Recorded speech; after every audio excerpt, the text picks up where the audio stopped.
রাত 3টের পর যদি হঠাৎ ফোন বাজে, ধরার আগে একবার ভাববে। সেদিন ঘুম আসছিল না।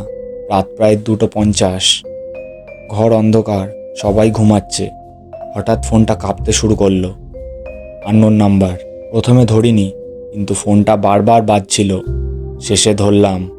আমি কিছু বলার আগেই ওপাশ থেকে একটা ফিসফিস আওয়াজ এলো, লাইটটা নিভিও না। আমি জিজ্ঞেস করলাম, কে? কোনো উত্তর নেই, শুধু শ্বাস নেওয়ার শব্দ। হঠাৎ কলটা কেটে গেল।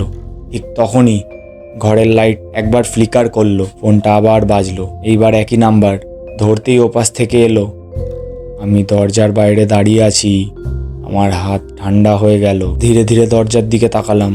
কোনো শব্দ নেই, কিন্তু দরজার নিচে একটা ছায়া নড়ছিল। পরদিন জানতে পারি এই নম্বরটা গত 6 মাস ধরে বন্ধ। আর এই ফ্ল্যাটে আগের একজন ভাড়াটে রাত 3টের পর এই কল পেয়ে ঘর ছেড়ে পালিয়েছিল। তারপর থেকে রাত 3টের পর ফোন বাজলে আমি আর ধরি না। এই গল্পটা শেষ না, কারণ ফোনটা এখনো মাঝে মাঝে বাজে।